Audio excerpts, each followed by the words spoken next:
నటుడిగా నిర్మాతగా సినీ రంగంలోనే కాదు, అటు వ్యాపార రంగంలోనూ ఇటు రాజకీయ రంగంలోనూ జయబేరి మోగించారు మురళీమోహన్ గారు. ఆర్థిక క్రమశిక్షణ, వ్యక్తిగత క్రమశిక్షణ అంటే మురళీమోహన్ గారి పేరు చటుక్కును గుర్తొస్తుంది. అలాంటి మురళీమోహన్ గారితో మనం మాట్లాడబోతున్నాం. మురళీమోహన్ గారు నమస్తే సార్. నమస్కారం. ముందుగా మీరు సినిమా ఇండస్ట్రీలో వచ్చి 50 ఏళ్ళు పూర్తి చేసుకున్న సందర్భంగా టెంటివ్ తరఫున ముందుగా మీకు శుభాకాంక్షలు సార్. థ్యాంక్ యూ అండి. ఎలా అనిపించింది సార్ 50 ఏళ్ళ ప్రయాణం? డెఫినెట్గా ఇది ఒక అచీవ్మెంట్ అండి. ఎందుకంటే నేను ఇండస్ట్రీకి వచ్చేటప్పటికే నాకు 33 సంవత్సరాలు. నేను మహా అయితే 15 ఏళ్ళు ఉంటాను, అంతకంటే ఎక్కువ ఉండలేను అని అనుకున్నాను. దాన్ని దృష్టిలో పెట్టుకొనే డైలీ 2 షిఫ్ట్స్లోకి చేసి వచ్చిన మంచి సినిమాలన్నీ కూడా యాక్సెప్ట్ చేయడం. సంవత్సరానికి 10-15, ఒక సంవత్సరం అయితే 18 సినిమాలు రిలీజ్ అయినాయి.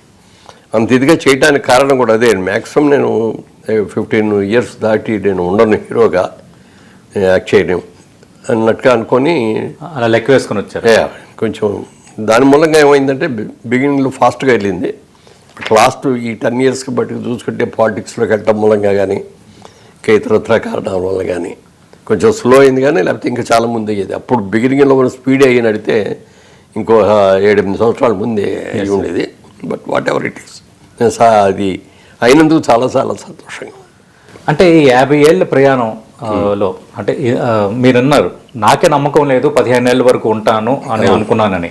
కానీ ఇన్నేళ్ళు ప్రయాణం సాగించారంటే ఎలా సాధ్యమైంది? నేను 50 సంవత్సరాలు అంటే 73లో స్టార్ట్ అయ్యాను కాబట్టి 15 సంవత్సరాలు లెక్కేసుకొని అంతకంటే హీరోగా చేయకూడదు అని ఆ రోజున ఒక నిర్ణయం కూడా తీసుకున్నాను. 1973లో స్టార్ట్ అయింది. 95 దాకా హీరోగా చేశానండి.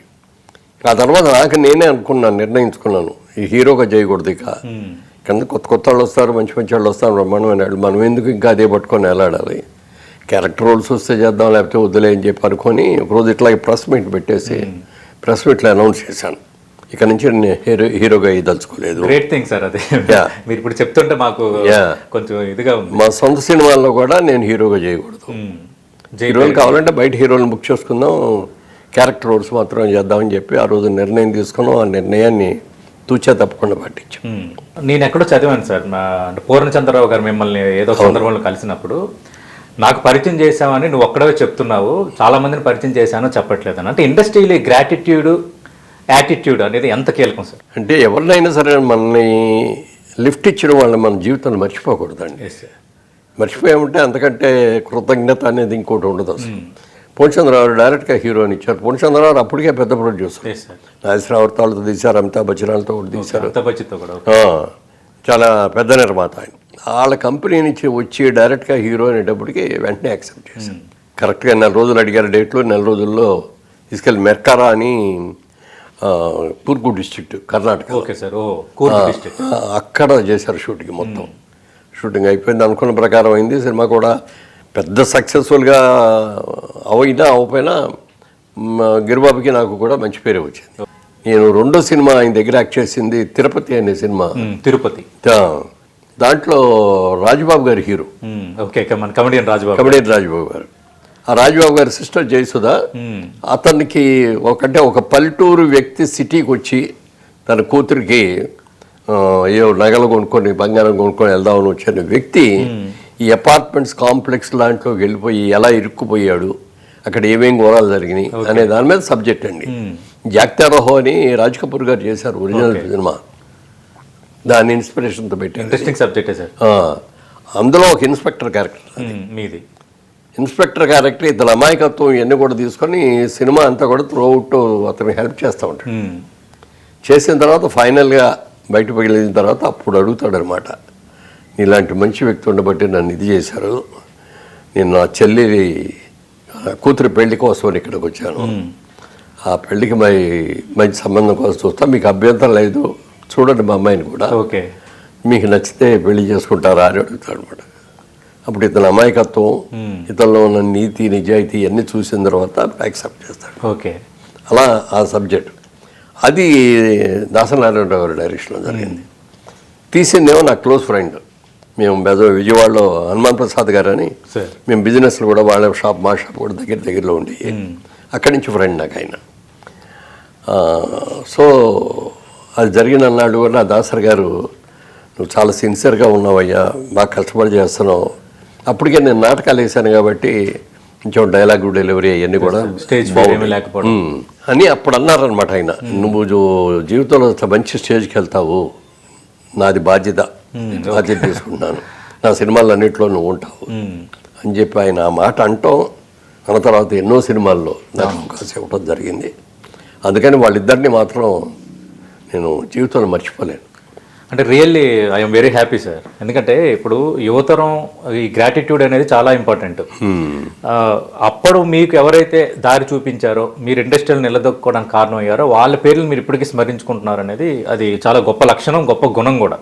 ఆయన మొన్న సత్కారం కూడా చేయాలని అనుకున్నాం, ముందు ఒప్పుకోలేదు ఆయన. చాలా అతి కష్టం మీద ఒప్పించి అటు వెంకయ్య నాయుడు గారు ఇటు చంద్రబాబు నాయుడు గారి మధ్యలో ఆయనకి సత్కారం చేసిన తర్వాత 4 రోజుల్లో ఈ బహుమతి తీసుకొచ్చి నాకు ఇచ్చారు. ఆయన స్వదస్తూరితో ఆయన రాసింది, ఎవరో రైటర్లు రాసి పెట్టింది ఇవ్వటం కాదు, ఎవరో రాసి పెట్టింది కాదు, ఆయనే పెన్నుతో ఎక్కడ ఒక చిన్న తప్పు కూడా లేకుండా ఇది రాసి నాకు తీసుకొచ్చి ఇస్తే నేను ఎంత హ్యాపీగా ఫీల్ అయ్యానో చెప్పడానికి లేదండి. సార్ నేను చదివి వినిపిస్తాను సార్ మీకు, నేను హ్యాపీ అవుతాను. మురళీమోహన్ గారు ఉద్దేశిస్తూ అట్లు కోటచంద్రరావు గారికి విలువైన బహుమతి. ఈ మాట మురళీమోహన్ గారు ఈ జీవిత యాత్రలో ఎన్నో పాటలు, ఎన్నో అనుభవాలు, 50 సంవత్సరాల దీర్ఘ విజయయాత్రలో తొలినాటి తొలి అడుగును మర్చిపోకపోవడం ఈ సంవత్సరానికి విజయాన్ని చేసేది. ఈ దిగ్విజయ యాత్ర వేళ నన్ను గుర్తు పెట్టుకుని ఈ దిగ్విజయ యాత్ర వేళ నన్ను గుర్తు పెట్టుకుని పెద్దలు శ్రీ వెంకయ్య నాయుడు గారు, శ్రీ నారా చంద్రబాబు నాయుడు గారి సమక్షంలో నన్ను సన్మానించడం మీ పెద్ద మనసు, మీరు చూపిన ప్రేమాభిమానాలు అసలు ఎలా చెప్పను, ఏమని చెప్పను, నాది మాటలలో చెప్పలేని అనుభూతి. సదా మీ శ్రేయస్సు కోరే మీ అట్లూరి పూర్ణచంద్రరావు గారు. సార్ మరోసారి అట్లూరి పూర్ణచంద్రరావు గారితో. సరే, మీరు వ్యాపార రంగంలో రాణించారు, సినిమా రంగంలో రాణించారు, రాజకీయ రంగంలో కూడా రాణించారు. బయట టాక్ ఏంటంటే మురళీమోహన్ గారు నటుడిగా ఆ తరంకి కొందరు తెలుసు, కానీ మీరు ఒక మంచి పర్సనాలిటీగా జనాలు అంటే మీ క్రమశిక్షణ కానీ, మీ ఆరోగ్య క్రమశిక్షణ కానీ, వ్యక్తిగత క్రమశిక్షణ కానీ, ఇవన్నీ అంటే అప్పటికి ఇప్పటికి రోజులు పోల్చుకునేటప్పుడు ఇండస్ట్రీ ఎలా ఉంది సార్? అంటే ఇప్పుడు నటీనట్లు కానీ అంత అప్పుడు వాతావరణం ఒక విధంగా చెప్పాలంటే చాలా బాగుందండి.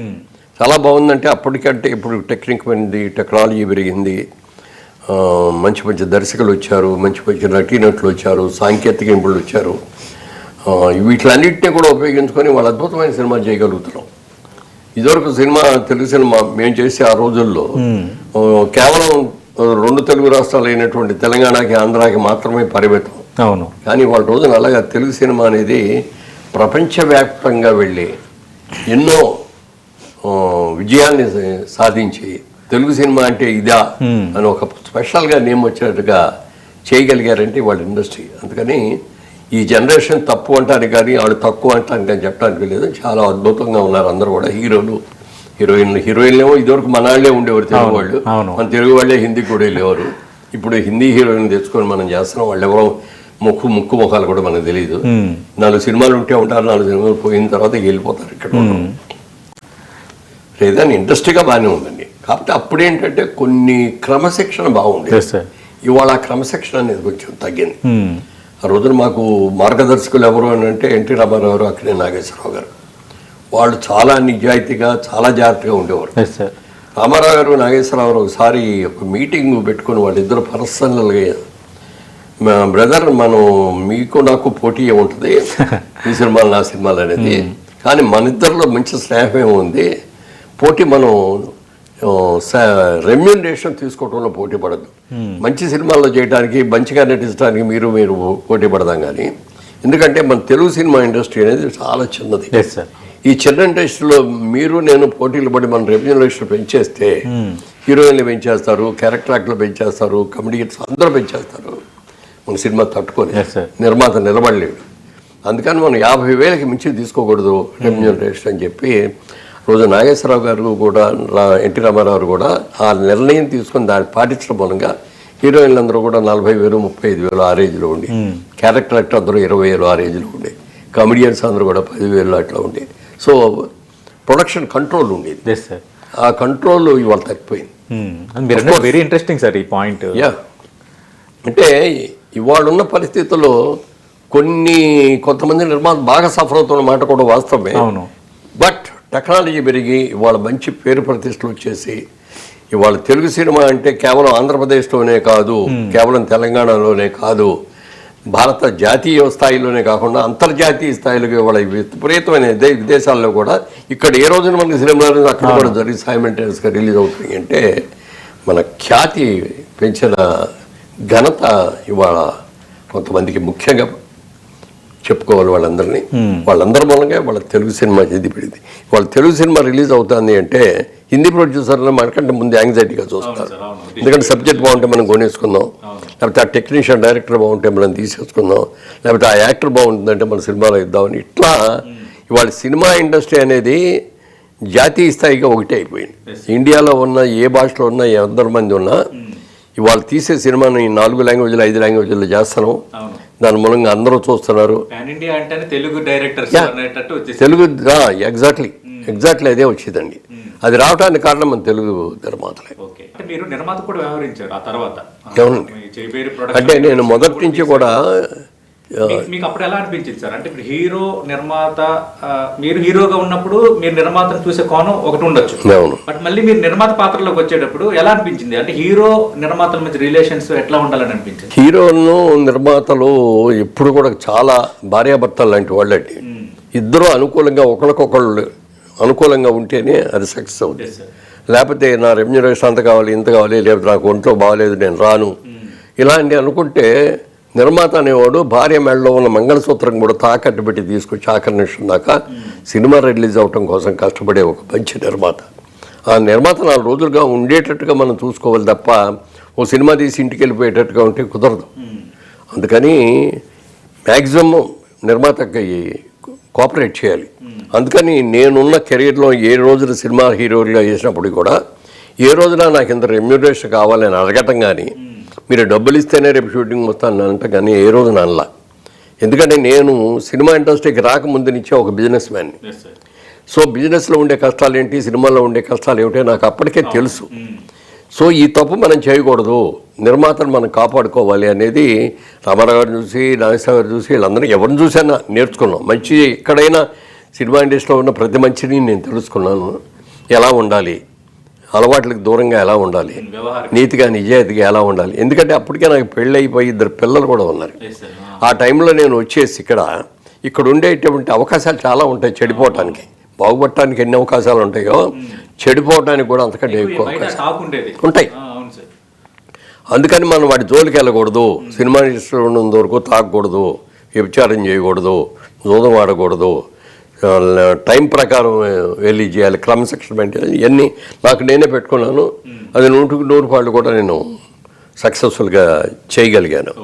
అలా చేయటం మూలంగానే వాళ్ళు ఎన్నో పెద్ద టాలెంటెడ్ హీరో అని నేను చెప్పుకోను, కానీ ఇవాళ ఒక క్రమశిక్షణతో ఉండే అతను ఇచ్చిన క్యారెక్టర్ బాగా చేస్తాడని ఒక మంచి పేరు తెచ్చుకున్నానంటే దానికి కారణం ప్రొడ్యూసర్స్కి, డైరెక్టర్కి మాతో ఉన్నటువంటి.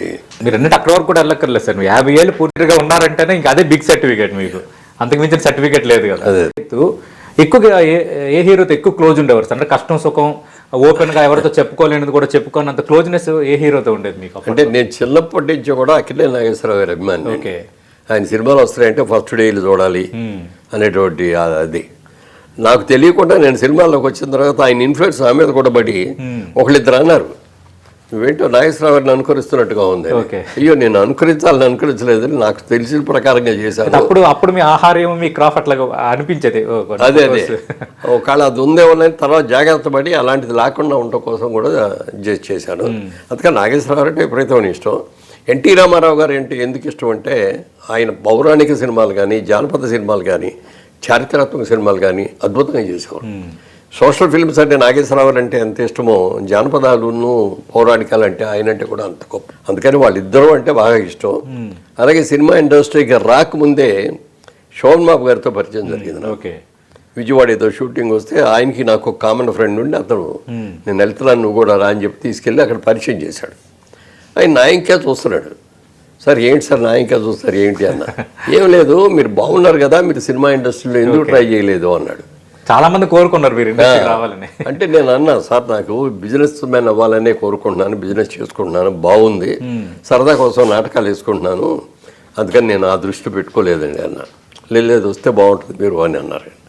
అలా ఆయన మంచితనం కానీ ఆయన ఫ్రెండ్షిప్ ఇట్లా నాగేశ్వరరావు రామారావు తర్వాత నేను చెప్పుకునేది శోభన్ బాబు గురించి. అలాగే నేను చదువుకునే రోజుల్లో ఏలూరు కాలేజీలో మేమందరం కూడా చదువుకునే రోజుల్లో నా క్లాస్మేట్ కృష్ణ గారు. ఓకే. కృష్ణ గారు నేను పక్కనే కూర్చునేవాళ్ళు. ఎందుకంటే కొంచెం బుద్ధిమంతులు కామ్గా క్వైట్గా ఉండే వాళ్ళందరూ ముందు బెంచ్లో కూర్చోబెట్టేవారు, అల్లరి బ్యాచ్ అందరూ వెనక కూర్చునేవారు. Back bench back bench. అలాగే మరి రాజమౌళి గారి ఫాదరు విజయేంద్ర ప్రసాద్ గారు మా classmate. Okay. Director producer Kranthi Kumar గారు మా క్లాస్మేట్. ఓకే. అలాగే చటర్జీ గారు, ముఖర్జీ గారు అయిన వాళ్ళు, విజయబాబురెడ్డి గారు, వీళ్ళందరూ కొద్దిగా మాకంటే 2 ఏళ్ళు సీనియర్. కానీ మేమందరం ఒక కాలేజీ నుంచి వచ్చేవాళ్ళం. ఇండస్ట్రీలో ఉన్నంత వరకు మనం తప్పు చేయకూడదు. నెంబర్ 1 క్రమశిక్షణ పాటించాలి. నెంబర్ 2 ఏ రోజున కానీ డబ్బులు ఇస్తే కానీ నేను షూటింగ్ రాను అని నిర్మాతను మనం ప్రశ్న ఇవ్వకూడదు. ఏదో కదా ముందు సినిమా పూర్తి అవ్వాలి, పూర్తిగా సక్సెస్ఫుల్గా ఆడితే వాళ్ళే పిలిచి తీసుకొచ్చి ఇచ్చేస్తారని అది మెయింటైన్ చేయటం మూలంగా ఒక మంచి పేరు రావటం కానీ, అలాగే క్రమశిక్షణ సరిగ్గా ఉండటం మూలంగా డైరెక్టర్లు అందరూ కూడా వాళ్ళ సినిమాల్లో మంచి క్యారెక్టర్లు ఇవ్వటం కానీ జరిగింది. ఓకే. దానికి I'm very much thankful to all the film industry. Okay. అదే రాజమౌళి గారి తండ్రి విజయేంద్ర ప్రసాద్ గారు క్లాస్మేట్ అన్నారు. లేటెస్ట్గా కీరవాణి గారు అబ్బాయికి మీ మనవరాలని ఇచ్చి పెళ్లి చేశారు. అంటే అప్పటి ఆ ఫ్రెండ్షిప్ ప్రధాన ప్రాతిపదిక వహించిందా ఈ పెళ్లి సంబంధం కోసం? దానికి దీనికి సంబంధం లేదు. ఓకే. ఓకే. యాక్చువల్గా అంటే రాజమౌళి గారును కీరవాణి గారు సినిమా ఇండస్ట్రీ వాళ్ళ మంచి పొజిషన్లో ఉన్నారు, మంచి పేరు ప్రఖ్యాతులు ఇచ్చారు. తెలుగు సినిమా ఈ ఖ్యాతికి వాళ్ళిద్దరు కూడా కారణమే. కానీ అంతకుముందు రాజమౌళి గారి అబ్బాయికి జగపతి రాజేంద్ర ప్రసాద్ గారి మనవరాలను ఇచ్చారు. ఆ మనవరాలున్న మా మనవరాలు ఇద్దరు బాగా closest friends. Okay sir. Okay. ఆవిడ వచ్చి మా ఇంట్లో పడుకోవడం, ఈ మా మనవరాలు ఇంట్లో పడుకో, అట్లా క్లాస్మేట్స్ కూడా. ఆ అలవాటుతోటి పెళ్ళైన తర్వాత కూడా వాళ్ళ ఇంటికి వెళ్ళటం, అక్కడ వాళ్ళ ఫ్యామిలీ అంతా చూడటం. ఫ్యామిలీ అంతా ఎలా క్లోజ్గా ఉంటారంటే ఎంత ఆప్యాయంగా ఉంటారు చెప్పడానికి లేదండి. ఫ్రెండ్స్ లాగా ఉంటారు. అందరి మీద ఒకళ్ళు జోకులు వేసుకుంటారు, అందరు కూర్చొని కబుర్లు చెప్పుకుంటారు, లేకపోతే ప్యాక్ ఆడుకుంటారు, లేకపోతే ఇంకోటి చేస్తారు. అట్లా సరదాగా వీకెండ్ వచ్చిందంటే వాళ్ళు ఫామ్ హౌస్కి వెళ్ళిపోయి అక్కడ అందరూ ఉంటాం, గేమ్స్ ఆడటం, ఇవన్నీ చూసి బాగా అట్రాక్ట్ అయింది మా అమ్మాయి, మా మనవరాలు. తనకేంటంటే చిన్నప్పటి నుంచి కూడా జాయింట్ ఫ్యామిలీస్ అంటే చాలా ఇష్టం. ఉమ్మడి కుటుంబాలు. ఆ ఉమ్మడి కుటుంబం అక్కడ చూసిన దాంట్లో విపరీతంగా అట్రాక్ట్ అయింది. అది చూసిన తర్వాత తనే ఒకరోజు ప్రపోజ్ చేసి, ఎప్పటి నుంచో అడుగుతున్నాం, అప్పటికి ఎంబీఏ చదువుతుంది. ఏమ్మా ఎంబీఏ చదువుతున్నావు, నీకు నచ్చిన ఎవరు దొరకలేదా, మన తెలుగాళ్ళే కాకుండా అదర్ డిస్ట్రిక్ట్స్ నుంచి స్టేట్స్ నుంచి వచ్చిన వాళ్ళు కూడా ఉన్నారు కదా, ఎవరు నచ్చలేదా అంటే అప్పుడు బయట పెట్టింది. ఓకే. నాకు ఒకతను లైక్ చేశారండి, ఎవరు, కిరవణ గారి అబ్బాయి అండి, శ్రీసింహాని నేను ఇష్టపడ్డాము, మీరందరూ అనుమతిస్తే పెళ్లి చేసుకుంటాం అంటే మేము ఓకే అన్నాం. బాబు మా డాక్టర్ అందరూ కూడా యునానిమస్ గా అన్నాం. ఎందుకంటే వాళ్ళకి ఇష్టం లేకుండా ఏ పెళ్లి చేయకూడదు అనేది మాకు అందరికీ కూడా ఉన్నది. అందుకని అది కూడా ఇప్పుడు ఏం తప్పు చేయలేదు, మంచి కుటుంబం చూసుకుంది. వాళ్ళిద్దరికీ వాళ్ళు ఫ్యామిలీ అనే దానికి వాళ్ళ సినిమా ఇండస్ట్రీలో ఎంత మంచి పేరు ఉందో చెప్పారు కదా. ఈ పెళ్లి సెటిల్ అయిందని చెప్పిన తర్వాత ఎవరికి వాళ్ళే చాలా మంచి కుటుంబంలోకి పంపిస్తాం మీ మనవరాలు కలిసింది. తడిసిన తర్వాత ఇప్పుడు ఇంకా ఎక్కువ ఆప్యాయతలు పెరిగి ఈ పెళ్లి జరగటం కానీ, పెళ్లి తర్వాత కార్యక్రమాలు కానీ, ముందు కార్యక్రమాలు కానీ అన్ని చూసిన తర్వాత వాళ్ళ ఇన్వాల్వ్మెంట్ చూస్తే ఎక్సలెంట్ అనిపించేదండి. మామూలుగా పెళ్లి కూతురుని లగ్నం దగ్గరికి తీసుకొచ్చేటప్పుడు మనం ఏదో పల్లకి ఏదో ఇట్లా పెట్టి పెడతాం కదా, అలా తీసుకొచ్చేటప్పుడు ఆడపిల్ల తరఫు వాళ్ళందరూ కలిసి మోసుకొని తీసుకొస్తారు. పెళ్లికి వచ్చిన రోజున పెళ్లి వాళ్ళందరూ కలిసి వస్తారు. కానీ మా మనవరాలని వస్తూ ఉంటే దాని మీద తీసుకొచ్చేటప్పుడు భైరవ, కిరవాణి గారి అబ్బాయి భైరవ వాళ్ళందరూ కూడా పల్లకి మూసి మా అమ్మాయి అనే ఫీల్ అయ్యారు.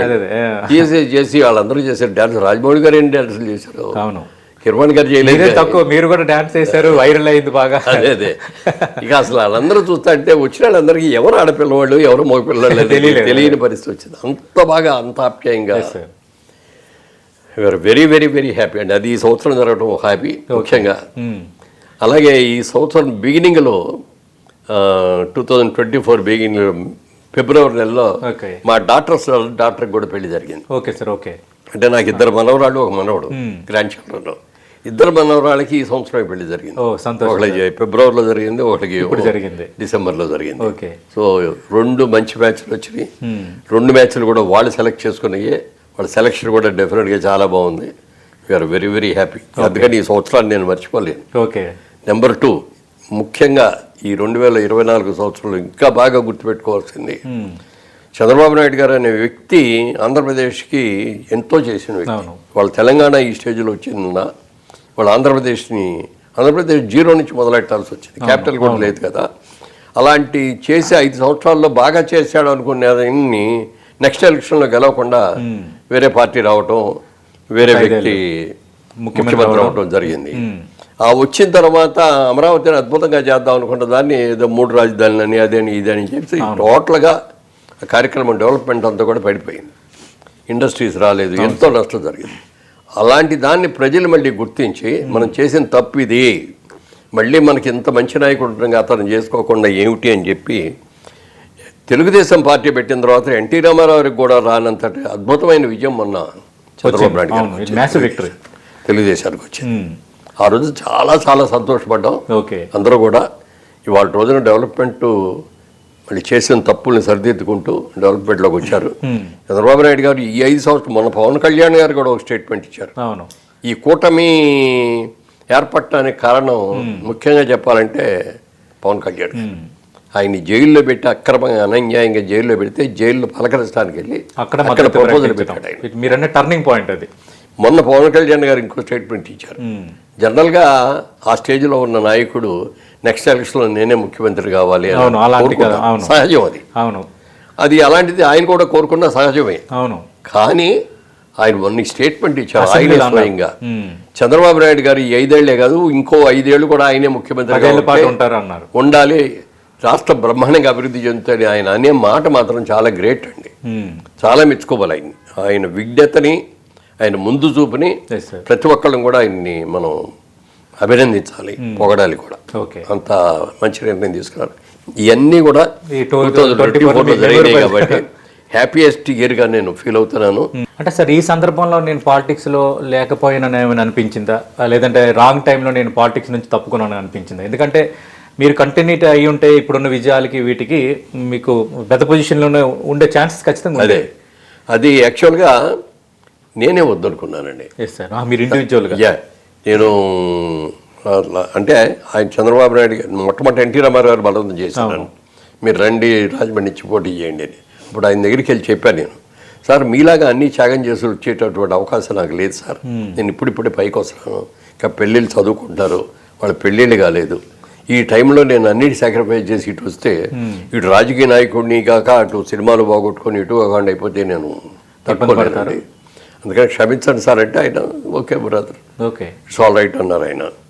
తర్వాత చంద్రబాబు నాయుడు గారు ఇన్నేళ్ళు అయిన తర్వాత మళ్ళీ అప్పుడు రమ్మంటే రాలేదు కదా నువ్వు, మీరు పిల్లలు పెళ్ళిళ్ళు అయిపోయినాయి, సెటిల్ అయ్యావు, బిజినెస్లో సెటిల్ అయ్యావు, అన్నీ బాగున్నాయి కదా రా అంటే చెప్పాను నేను. ఇప్పుడు కూడా నాకు అభ్యంతరంగా అసలు ఇష్టం లేదండి రాజకీయాల్లోకి రావటం, ఐఎమ్ సారీ అండి అని చెప్పి ఇంటికి వెళ్ళిపోతే కోటల శివప్రసాద్ గారు, నేను కమ్మపాటి రామ్మోహన్ రావు గారిని వాళ్ళిద్దరినీ మా ఇంటికి పంపించి మీరు ఎలా అయినా సరే ఆయన ఒప్పించి తీసుకురండి, రాజమండ్రి నుంచి పార్లమెంట్ సీట్ ఆయన అయితే ఎనానమస్గా గెలుస్తాం అని చెప్పి తీసుకురావటం, వాళ్ళు విపరీతమైన ప్రెషర్ అవ్వటం, తప్పని పరిస్థితిలో రాజకీయాల్లో రావడం జరిగింది. కానీ దురదృష్టవశాత్తు అంటే కొంత మిస్చీఫ్లు కూడా జరిగినాయి.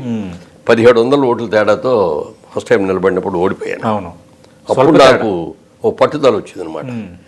నేను ఇంతవరకు చదువులో పెద్దగా సక్సెస్ అవ్వలేదు కానీ బిజినెస్లో సక్సెస్ అయ్యాను, సినిమా యాక్టర్గా సక్సెస్ అయ్యాను, సినిమా నిర్మాతగా సక్సెస్ అయ్యాను, అలాగే రియల్ ఎస్టేట్ స్టార్ట్ చేసి రియల్ ఎస్టేట్లో సక్సెస్ అయ్యాను.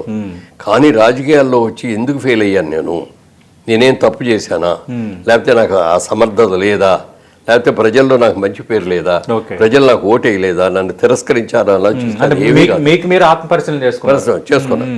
చేసుకుంటే నాకున్న 7 కాన్స్టిట్యూన్సీలో 6 గెలిచాను. ఆ ఒక్క దాంట్లో మాత్రం ఈ వచ్చిన మెజారిటీ అంతా కూడా అందరూ పోయినట్టు చేశాను. తర్వాత తెలిసింది ఏంటంటే ఇది మ్యానిపులేట్ చేశారు అనేది అర్థమైంది. అప్పుడు పట్టుదల పెరిగింది అనమాట. ఎక్కడైతే పోగొట్టుకున్నామో అక్కడే మనం వెతుక్కోవాలి. నేను ఓడిపోయిన చోటే గెలిచి నా విజయాన్ని, నా సమర్థతని నేను నిరూపించుకోవాలని 5 సంవత్సరాలు నేను అక్కడే ఉండి పనిచేశాను. చేసి మళ్ళీ అక్కడి నుంచే పోటీ చేసి 1700 ఓట్లతో ఓడిపోయిన నేను 1,70,000 మెజార్టీతో గెలిచారు. 5 ఏళ్ళు కూడా ప్రతి రూపాయి కూడా ఎక్కడ ప్రభుత్వ దవం ఒక రూపాయిని కూడా దుర్వినియోగం చేయకుండా అవసరమైన చోట నా సొంత డబ్బులే ఖర్చు పెట్టుకొని చేసి మంచి పేరు తెచ్చుకున్నాను. చంద్రబాబు నాయుడు గారు కూడా ఒకసారి మనస్ఫూర్తిగా అభినందించారు. ఎలక్షన్ టైంలో అందరూ నాకు కావాలి సీట్లు అని అడుగుతుంటే నేను వెళ్ళాను. మురళీమోహన్ గారు మీరు వచ్చారు, మీ సీటు మీదే వెళ్ళండి ప్రచారం చేసుకోలేదు అన్నాడు. సార్ ఒకసారి మీతో మాట్లాడాలని వచ్చానండి, నాకు 10 నిమిషాలు టైం ఉండే, ఎవరూ ఉండకూడదు, మీరు నేనే ఉండాలి అని చెప్తే అప్పుడు అందరిని బయటికి పంపించేసి ఆయన నేను రూమ్లో కూర్చున్నాను. చెప్పండి ఏంటి ఏం కావాలి అని అడిగితే, నేను మీరు కాదని మీ మాట కాదనిలేక వచ్చానండి, నేను రుజువు చేసుకున్నాను, చాలు నాకే ఇక్కడ వద్దండి, పాలిటిక్స్ వద్దనుకుంటాను. అదేమిటి అన్నారు. సార్ నేను పాలిటిక్స్లో రావటం వల్ల నా ట్రస్ట్ సఫర్ అయిందండి, నా సినిమాలు సఫర్ అయిపోయినాయి, ఇండస్ట్రీకి దూరం అయిపోయాను. నేను సినిమాలు మళ్ళీ ఇండస్ట్రీ దీంట్లోకి వచ్చిన తర్వాత సినిమాలు తీయలేకపోయాను. అందుకని ఇంకా నాకు 10 కాలాల పాటు ఉండాలి సినిమా ఇండస్ట్రీలో అని. అలాగే నా ట్రస్ట్ నేను బాధ్యతలు సక్సెస్ఫుల్గా చేసి పేద విద్యార్థులను అడాప్ట్ చేసుకుని వాళ్ళని చదివించాలి అని కోరుకుంటున్నానండి. దయచేసి నన్ను వదిలేసేయండి. అయితే ఎంతమంది వచ్చి నాకు సీటు కావాలని అడుగుతాను, నువ్వేంటి వద్దంటావు ఏంటి అన్నారు. నిజంగా వద్దండి నాకు. ఇన్ని సంవత్సరాలు నేను నా బిజినెస్లో కానీ, సినిమా యాక్టర్గా కానీ, నిర్మాత కానీ చాలా కష్టపడ్డాను, చాలా గట్టిగా కృషి చేశాను. దాని మూలంగా నా ఫ్యామిలీ లైఫ్ కూడా నేను కొంత సఫర్ అయ్యాను. ఇప్పుడు నా భార్యని, నేను నా పిల్లల్ని చూసుకుంటూ నేను గడపాలి అని చెప్పి నన్ను దూరం అయ్యాను. కానీ అయ్యో ఇవాళ మనం లేవే అనేటువంటి ఫీలింగ్ ఈ రోజు కూడా నాకు అదేం లేదు. నేను వద్దనుకున్నాను, బయటకు వచ్చాను. వాళ్ళు గెలిచారు, చాలా సంతోషం, అద్భుతంగా ఉంది, రాష్ట్రం మంచి అభివృద్ధి చెందుతుంది. సార్ ఇప్పుడు జయబేరి ప్రొడక్షన్ ఒకనొక టైంకి ప్రతిష్టాత్మకమైన బ్రాండ్గా మారిపోయింది నిర్మాణ సంస్థల్లో. అవునండి. 25 సినిమాలు కూడా మీరు తీశారు, మంచి పెద్ద యాక్టర్స్తో తీశారు.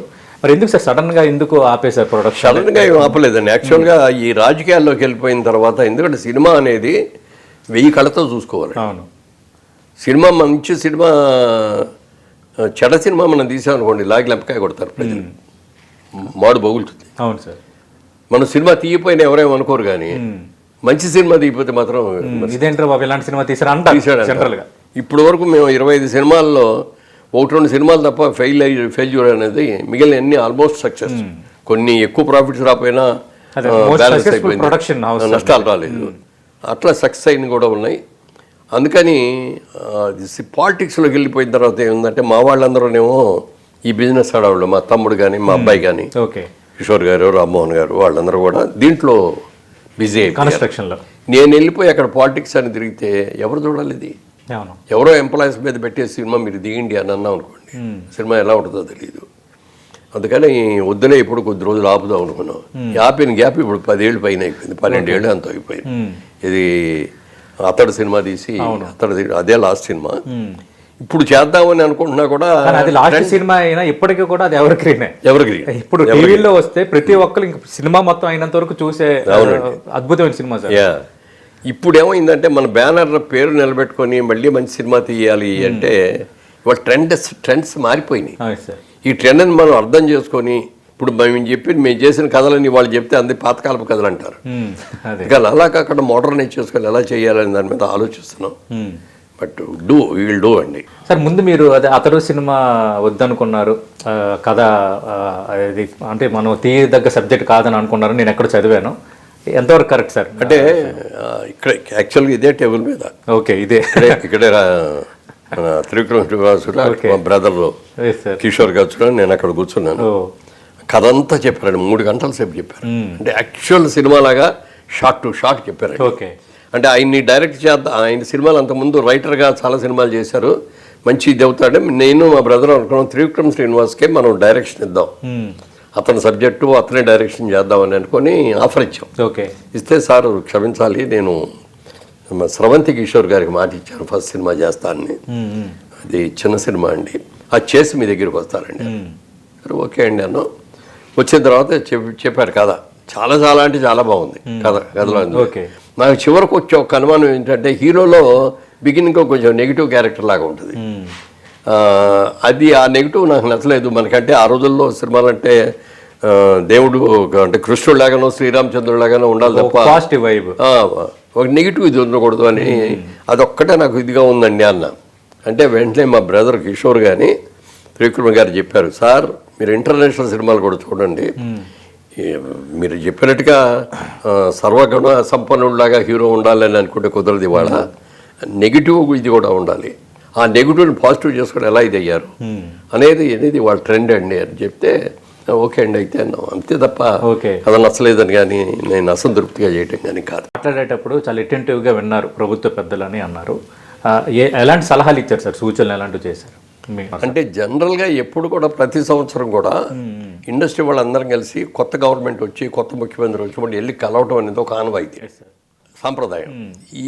ఈ మధ్యకాలంలో చూస్తే ఆ క్రమశిక్షణ లేకపోవడం కానీ, లేకపోతే పెద్ద ప్రొడ్యూసర్లు ఓ దాసరి నారాయణరావు గారు, ఓ డివిఎస్ రాజు గారు, ఓ జగపతి రాజేంద్ర ప్రసాద్ గారు, ఇలాంటి వాళ్ళే వాళ్ళు లేరు. వాళ్ళు రామానాయుడు గారు ఇలాంటి వాళ్ళు ఉంటే ఆ రోజుల్లో ఏం చేశారంటే రెడ్డి అయ్యా కొత్త ముఖ్యమంత్రి గారు వచ్చాము మనందరూ కలిసి వెళ్దాం అనగానే అందరం వచ్చాము. అవును, అలా అనే వ్యక్తి లేకుండా అయిపోయింది. దాంతో ఎవరికాళ్ళే వెళ్ళా.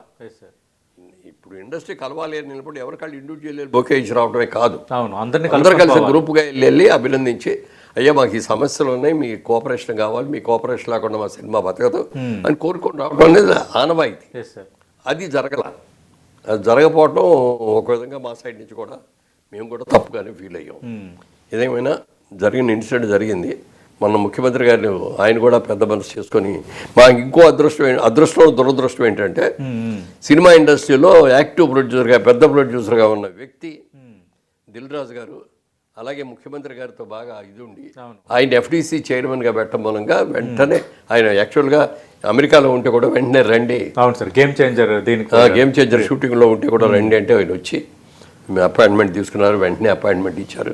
ఆయన ఒక్కడే కూర్చోవడం కాకుండా మరి ఉప ముఖ్యమంత్రి గారిని బట్టి విక్రమార్క గారిని కూర్చోబెట్టారు, సినిమాటోగ్రఫీ ఆయన కూర్చోబెట్టారు, కావాల్సిన ఆఫీసర్స్ని డీజీపీని అందరినీ కూర్చోబెట్టారు. ఆ ఇన్సిడెంట్ గురించి డిస్కషన్ కాదు కానీ ఈ టైంలో ఏం చేయాలి అనే దాని మీద డిస్కషన్ జరిగినాయి. నన్ను మా అసోసియేషన్ తరఫున నన్ను మాట్లాడమన్నప్పుడు నేను ఒకటే చెప్పాను, సార్ మన పొలిటీషియన్స్గా ఉన్నాళ్ళు ఎలక్షన్ అయిన తర్వాత రిజల్ట్ ఎలా వస్తుందో అని చాలా యాంగ్జైటీగా ఉంటాం. గెలుస్తామా గెలవమా, ఎంత మెజారిటీ గెలుస్తాం, లేకపోతే ఓడిపోతే ఎంత తేడాతో గెలుస్తాం, డిపాజిట్లు వస్తాయా రాదా, మన గవర్నమెంట్ వస్తా రాదా, ఇట్లా రాగా యాంగ్జైటీగా ఉంటామండి. ఆ యాంగ్జైటీతో అక్కడికి వెళ్ళి బాబు ఎలక్షన్ దగ్గరికి వెళ్ళి చూసుకోవటం, టీవీలు ఎదురుకుండా కూర్చొని చూసుకోవడం ఇవన్నీ చేస్తాం. అలాగే సినిమా కూడా అంతేనండి. ఇంత కష్టపడి సినిమా చేస్తాం, ఈ సినిమా ఎలా ఉంటుంది అసలు. ఇప్పుడు మన పుష్ప 2 కనుక ఫెయిల్ అయింది అనుకోండి, 3 ఏళ్ల పాటు దీని మీదే ఉన్నాడు, అతని భవిష్యత్తు ఏంటంటే అంతే సార్. మరి ఆర్ఆర్ఆర్ తీసేటప్పుడు ఎన్టీఆర్ కానీ రామ్ చరణ్ కానీ వాళ్ళు కూడా అట్లాగే దానికే అంకితం చేశారా లేదా, 3 ఏళ్ళు 2 ఏళ్ళు. అందుకని యాంగ్జైటీ ఎక్కువ ఉంటుంది. మామూలుగా 10 సినిమాలు చేస్తే ఒక సినిమా ఏం సక్సెస్ అయితే ఏం పోతే ఏంటో అనుకుంటాం, ఒక సినిమా ఫెయిల్ అయింది, ఒక సినిమా వేరేగా ఉంటుంది అప్పటికి. ఇప్పుడు అలాగే సిస్టమ్ మారిపోయింది. ఒక సినిమా అయిన తర్వాత కానీ ఇంకో సినిమా చేయటం. అందులో ఈ పెద్ద సినిమాలు వచ్చిన తర్వాత 2 ఏళ్ళు 3 ఏళ్ళు చేశారు. ఏదైనా జరిగితే నెగిటివ్గా జరిగితే వాళ్ళ భవిష్యత్తు పోద్ది. అందుకని ఆ యాంగ్జైటీతో వెళ్ళి చూడాలని అనుకోవడం తప్పు కాదు, చూడటం తప్పు కాదు. అంటే దురదృష్టం అది. మా సినిమా ఇండస్ట్రీ దురదృష్టం అనండి, లేకపోతే వాళ్ళ ఫ్యామిలీ వాళ్ళది జరిగిన ఇన్సిడెంట్ జరిగిన వాళ్ళ ఫ్యామిలీ దురదృష్టం అనండి జరిగింది. అదే చెప్పాను నేను. ఆ యాంగ్జైటీతో వెళ్ళి చూసాము కానీ తప్ప అక్కడ ఏదో గొడవ జరుగుద్ది, అలా జరుగుద్ది, తొక్కిసలాట అవుతుంది జరుగుతుంది ఆలోచన మాకు కూడా లేదండి. జరిగిన ఇన్సిడెంట్కి రియాక్ట్ అయ్యి ఇట్లా 2 కోట్ల రూపాయలు ప్రొడ్యూసర్ డైరెక్టర్ అందరు కలిసి ఇచ్చారు. మా వెంకటరెడ్డి గారు మా మినిస్టర్ గారు కూడా ఇచ్చారు, ఆయన సొంత డబ్బులు కూడా. జరిగిందా అని విచారిస్తున్నాం. చనిపోయిన వ్యక్తిని తిరిగి తీసుకురాలేం కానీ ఆ బతికొన్న వ్యక్తి ఆ చిన్న కుర్రాడిని అతనికి బెస్ట్ ట్రీట్మెంట్ అవసరమైతే అమెరికా నుంచి కానీ ఇంకో చోట యూకే నుంచి కానీ డాక్టర్లను కూడా పిలిపించి చేయించి అతను బతికించి మళ్ళీ నార్మల్ లైఫ్ వచ్చేటట్టు చేస్తామని చెప్పి మాట ఇవ్వటం కూడా జరిగింది. అదే జరిగిందండి, ఇంతకంటే వేరే ఏమీ లేదు. ఇందులో చిన్న డిఫరెన్స్ ఆఫ్ ఒపీనియన్లు ఏమీ కాదు అని చెప్పి దుర్ఘటన జరిగిన దానికి ఇండస్ట్రీ అందరూ ప్రతి ఒక్కళ్ళు ఇన్మానస్గా ఫీల్ అవుతున్నాం, సారీ ఫర్ దట్ అని చెప్పి అప్పుడు ఇండస్ట్రీ గురించి కావాల్సి కొన్ని చెప్పామన్నమాట. అది చెప్పినట్లో అవార్డ్స్ ఇవ్వట్లేదండి, మాకు ఎన్ని అవార్డులు వచ్చినా ప్రభుత్వం దగ్గర నుంచి గుర్తించిన అవార్డు ఘనంగా చూపిస్తాం, దాంట్లో చూడండి ఎన్ని నంది అవార్డులు. అవును. ఇన్ని నంది అవార్డులు ప్రభుత్వం దగ్గర నుంచి మాకు వచ్చినాయి అని చెప్పుకుంటే అవును. అది మా ప్రాపర్టీ అని ఫీల్ అవుతుంది. అంతే సార్. ఒక ఆర్టిస్ట్కి కానీ, ఒక టెక్నీషియన్కి కానీ, ఒక డైరెక్టర్కి కానీ, ఒక ప్రొడ్యూసర్కి కానీ వాళ్ళు ₹1 లాభం వచ్చింది అనుకునే దానికంటే కూడా సినిమాలో బెస్ట్ అవార్డు వచ్చింది మనకి. అవును. ఆ గుర్తింపు కూడా వేరు కదా. ఆ గుర్తింపు వేరు, ఆ సంతోషం వేరు. ఇది ఏమో లైఫ్ లాంగ్ ఉంటుంది అది. అవును. ఆ సినిమా సక్సెస్ అయినప్పుడు ఒక ఎదుగో 10 లక్షలు వచ్చింది, 50 లక్షలు వచ్చింది అనుకున్నది ఇంకో సినిమాలో పోవచ్చు, ఉండొచ్చు. అది తాత్కాలికమే, బట్ ఇది పర్మనెంట్. అవును సార్. అందుకని మీరు తప్పకుండా చేయాలి సార్. ఈ గుర్తింపు కోసం మేము అందరం ఆరాట పడుతున్నాం. అంటే ఆల్రెడీ అప్పుడే దిల్ రాజు గారు వాళ్ళు కూడా చెప్పేశారు వెంటనే. ఆల్రెడీ ఫైనలైజ్ అయిపోయినాయి అండి. ఈ న్యూ ఇయర్లో మొదలు పెడుతున్నాం, చేస్తున్నాం అన్నారు. చాలా సంతోషం అండి. ఇక్కడ చేయలేదు, అక్కడ ఆంధ్రప్రదేశ్లోనూ చేయలేదు. 2 ప్రభుత్వాలు కూడా చేస్తే బాగుంటుందండి. ఇది ఈ గుర్తింపు కావాలండి మాకు. అవును. అదే ఖద్దర్ పేరు మీద అవార్డులో ప్రభుత్వం చెప్పారు. అదే ఆయన పుట్టినరోజు చేస్తారా, ఏ రోజు చేస్తారా అనేది డిసైడ్ అవుతుంది. ఎన్టీ రామారావు గారు ఉన్న టైంలో ఆయన ఏం చేశారంటే ఉగాది పండుగ రోజున మనం నంది అవార్డు ఇద్దాం. చాలా రోజులు అది చాలా అవార్డు ఫంక్షన్ అనేది అవార్డు ఫంక్షన్ అంతే. ఇక ఉగాది అంటే అవార్డు ఫంక్షన్. అవునవును. అలాగే అప్పుడు నేను ఎఫ్డీసీ చైర్మన్ గా ఉన్నప్పుడు కూడా మీరు కూడా చేశారు. నవంబర్ డిసెంబర్కి సినిమాలు అవ్వగానే అందరికీ లెటర్స్ ఇచ్చేవాడు. అదే ప్రెస్ స్టేట్మెంట్ ఇచ్చేవాడు. ఎవరెవరు అప్లై చేసుకుంటున్నారు వెంటనే అప్లై చేయండి, 10 రోజుల్లో, జనవరి 10-15 లోపల అప్లై చేసేసుకోండి. వెంటనే మేము కమిటీలో అన్ని వేసి రెడీగా పెట్టుకుంటాం. సినిమా స్క్రీనింగ్ 2 నెలలు పడుతుంది, 1 నెల పడుతుంది. ఇవన్నీ కూడా చేయాలి. వీటితో పాటు సినిమాలు ఉన్నాయి, టీవీలు ఉన్నాయి, నాటకాలు ఉన్నాయి, అన్నీ చేయాలి. అందుకని చేసేసి ఏప్రిల్లో ఎప్పుడో ఉగాది వస్తుంది కాబట్టి ఆ ఉగాదికి చేసేటట్టు చేయండి అని అన్నాం. సక్సెస్ఫుల్గా చేసాం. రామారావు తర్వాత చంద్రబాబు నాయుడు గారి హయాంలో కూడా చాలా సక్సెస్ఫుల్గా చేశాం. తర్వాత లాస్ట్ విభజన ఇవన్నీ జరిగిపోయిన తర్వాత ఎవరి కాళ్ళే ప్రయారిటీస్ పెరిగిపోయినాయి. మరి అక్కడేమో కొత్త రాష్ట్రం అయిపోయింది, ఇక్కడేమో ఇండస్ట్రీ అంతా ఇక్కడే ఉంది, సేమ్ రాజధాని ఉంది కాబట్టి ఇక్కడ పెద్ద తేడా రాకపోయినా ఆంధ్రప్రదేశ్లో చాలా తేడా వచ్చింది. సరే మధ్యలో ప్రభుత్వం మార్చాలి కానీ ఇది జరిగింది. అదే చెప్పాం, తప్పకుండా ఇండస్ట్రీకి మీ సహకారం లేకుండా ఇండస్ట్రీ బతకదండి. ఏ సమస్యలు వచ్చినా మాకు లా అండ్ ఆర్డర్ ప్రాబ్లమ్స్ రావచ్చు, లేకపోతే ఇంకేమైనా తగాదాలు రావచ్చు. ఇవన్నీ కూడా మాకు మీ సహకారం ఎప్పుడు కావాలండి. దానికోసం వచ్చాం మేము. అంటే ఇప్పుడు ఈ బెనిఫిట్ షోలో అధిక ధరల విషయంలో వెనక్కి తగ్గని ప్రభుత్వం చెప్పింది కదా సార్. చెప్పింది. మీరు నిర్మాతకు కూడా పనిచేశారు కాబట్టి దానిపై మీ కామెంట్ ఏంటి సార్? దాని మీద కూడా నేను ముఖ్యమంత్రి గారికి చెప్పాను ఆ రోజున మీటింగ్లో. సార్ ఇదివరకుట్లాగా చిన్న బడ్జెట్ సినిమాలు తీయట్లేదండి. ఇప్పుడు అన్నీ కూడా ఇంటర్నేషనల్ లెవెల్లో ఆ స్థాయికి మన సినిమా తీయకపోతే అవి ఆడవు. అక్కడికి వెళ్ళి ఉంటే మన ఆంధ్రప్రదేశ్లో చూపించుకోవాలి, మన తెలంగాణలో చూపించుకోవాలి తప్ప అక్కడికి వెళ్ళాం. అందుకోసమని ఇదివరకు సినిమా నెలలో తీసేవాళ్ళం చిన్న సినిమాలు. పెద్ద సినిమా అంటే 2 నెలలు 3 నెలలు పట్టేది. ఇవాళ రోజు సంవత్సరాలు పడుతున్నాయి. ఇంత బడ్జెట్లు పెరిగిపోయింది. ఈ బడ్జెట్లు పెరిగిపోయిన ఇది తర్వాత బెనిఫిట్ షోలు కావాలంటే తీసేయండి. బెనిఫిట్ షోలు కావాలని మేము అడగట్లేదు. అది ఫ్యాన్స్ కోసం ఎవరి కోసం చేస్తున్నాం తప్ప ఎక్కడ అవి లేకపోయినా పర్వాలేదు. కానీ టికెట్ రేటు పెంచుకోకపోతే, నెంబర్ ఆఫ్ షోస్ ఎక్కువ ప్రదర్శన చేయకపోతే ఈ సినిమాకి రాదండి. ఇవాళ ఉన్న పరిస్థితుల్లో ఏంటంటే సినిమా అనేది ఫస్ట్ వీక్లో ఏం వస్తుందో అదే మెయిన్ అండి. సెకండ్ వీక్ నుంచి వచ్చేవన్నీ కూడా కళ్ళు దురుచుకునే పని, మాది 4 వారాలు ఆడిది 3 వారాలు అని చెప్పుకోవడానికి తప్ప ఏమీ ఉండదు. తర్వాత ఇవాళ టెక్నాలజీ మారిపోయిన తర్వాత ఒకసారి సినిమా చూసిన తర్వాత థియేటర్లోకి వెళ్ళి చూస్తేనే ఇంపాక్ట్ వేరేగా ఉంది. కానీ వాళ్ళ దీంట్లోకి వచ్చేస్తుంది. అవును, పైరసీ అయిపోతుంది, ఓటీటీలోకి వచ్చేస్తుంది. ఓటీటీలో వస్తుంది. ఓటీటీ వచ్చిన తర్వాత పర్వాలేదండి. ఓటీటీ వచ్చిన తర్వాత ఏంటంటే కెపాసిటీ ఉన్న వాళ్ళు ఏమో ఇంట్లో ఓటీటీ పెట్టుకొని ఇంట్లో చూసుకుంటున్నారు. కానీ మరి మామూలు వాళ్ళు ఏమనుకుంటారు, మధ్యతరగతి ఆడు ఏమనుకుంటా అంటే ఇవాళ వెళ్ళి ఈ రేట్లతో ఏం మనం చూస్తాంలే, ఇంకో నెల అయ్యేటప్పటికి వస్తుంది, మనం ఇక్కడ ఇంట్లోనే కూర్చొని మన టీవీలో చూసుకోవచ్చులే అని కూడా వాళ్ళు ఉంటారు. అందుకని పెద్ద సినిమాకి అది రావాలంటే షోస్ పెంచాలండి. అది మామూలుగా ఒక్క ఆంధ్రాలోనే కాదండి, చాలా స్టేట్స్లో ఉన్నాయి, చాలా కంట్రీస్లో కూడా ఉన్నాయి. పెద్ద పెద్ద సినిమాలు తీసినప్పుడు ఒక 3 వీక్స్ 4 వీక్స్ ఇచ్చిన సందర్భాలు కూడా ఉన్నాయి. అలా ఇవ్వకపోతే బడ్జెట్ ఎక్కడి నుంచి వస్తుంది? తర్వాత సినిమా చూడాలి అంటే ఒక మధ్యతరగతి వ్యక్తి అటు ఆటోలో వెళ్ళాలి, మోటార్ సైకిల్ మీద వెళ్ళాలి, లేకపోతే ట్యాక్సీ తెప్పించుకున్నా వెళ్ళాలి. ఫ్యామిలీ అందరూ వెళ్తారు. ఫ్యామిలీ అయిన తర్వాత భార్య భర్త పిల్లలు అందరూ వెళ్ళి కూర్చుంటారు. టికెట్లకే బోల్డంత అవుతుంది. అదైన తర్వాత ఇక్కడ సైకిల్ స్టాండ్లో సైకిల్ పెట్టాలన్నా, లేకపోతే ఆటో పెట్టాలన్నా, మోటార్ సైకిల్ పెట్టాలన్నా, కారు పెట్టాలన్నా వీటికి రెంట్స్ బోర్డు అంత తీసుకుంటారు. ఇంటర్వెల్లో పిల్లలు నాన్న నాకు పాప్కార్న్ ప్యాకెట్ కావాలి, పెప్సీ కావాలి అని అడుగుతారు. అవి చూస్తే రేట్లు విపరీతమైన రేట్లు. అవును. సినిమా టికెట్ కంటే కూడా ఈ ఎక్కువైపోతుంది. ఉమ్, అంటే ఒక సినిమా చూస్తే నెలలో ఒక సినిమా కంటే రెండో సినిమా చూసే అవకాశం రావట్లేదు అవును మధ్య తరగతి. అవును.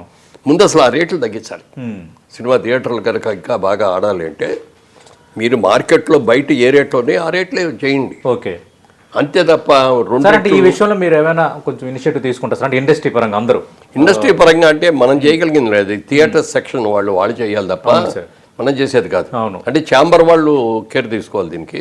ఛాంబర్లో ఎందుకంటే ప్రొడ్యూసర్స్ ఉంటారు, ఆర్టిస్టులు ఉంటారు, ఎగ్జిబిటర్స్ ఉంటారు, టెక్నీషియన్స్ అందరూ ఉంటారు. అవును. కాబట్టి ఆ సెక్షను, ఆ థియేటర్ సెక్షన్ వాళ్ళతో ఎక్కువ మాట్లాడి ఈ ఎన్ని ఎక్కువ రేట్ల మీద అమ్మటం అనేది తగ్గించుకోవాలి. సినిమా టికెట్లు వద్దాం అంటున్నారు. సినిమాకి ఎన్ని కోట్లు ఎంత ఖర్చు పెడితే వచ్చింది? అవును. కానీ మీకు మీ క్యాంటీన్లో ఉన్నదాన్ని రేట్లు మీరు తగ్గించుకోలేకుండా ఈ రేట్లు తగ్గించమని అడిగితే అసలు ఎట్లా వస్తుంది సినిమా? సార్ అవును. అందుకని అది కూడా చెప్పడం జరిగింది.